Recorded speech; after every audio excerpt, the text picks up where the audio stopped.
Election से खौफजदा हुक्मरान audio leak के जरिए अदलिया को ब्लैकमेल करके 90 रोज में इंतखाबात की राह में रुकावट डालना चाहते हैं। इमरान खान की यास्मीन राशिद के हमरा प्रेस कॉन्फ्रेंस मामले पर सुप्रीम कोर्ट से रुजू का ऐलान कर दिया। कहते हैं मरियम नवाज तस्लीम कर चुकी, इनके पास जजेस की ऑडियोज हैं।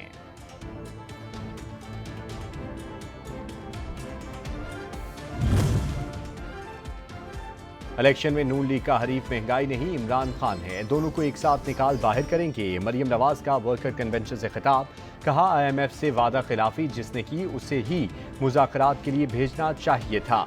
जेल भरने की बात करने वाला गिरफ्तारी से खाइफ बंकर में छुपा बैठा है। खवातीन को ढाल बना रखा है। इलेक्शन में इसकी अवामी हमायत का पोल खुल जाएगा। इमरान खान जेल भरें, ऐसा सतेबाब करेंगे कि सदा याद रखेंगे। वजीर दाखिला राना सनाउल्लाह ने खबरदार कर दिया, कहा तहरीकों और एहतजाज का वाहिद मकसद ट्रैक पर आती मईशत को तबाही से दोचार करना है। मुल्क दुश्मनों के एजेंडे पर गामजन तमाम मनासिर के अज़ाइम को नाकाम बनाएंगे।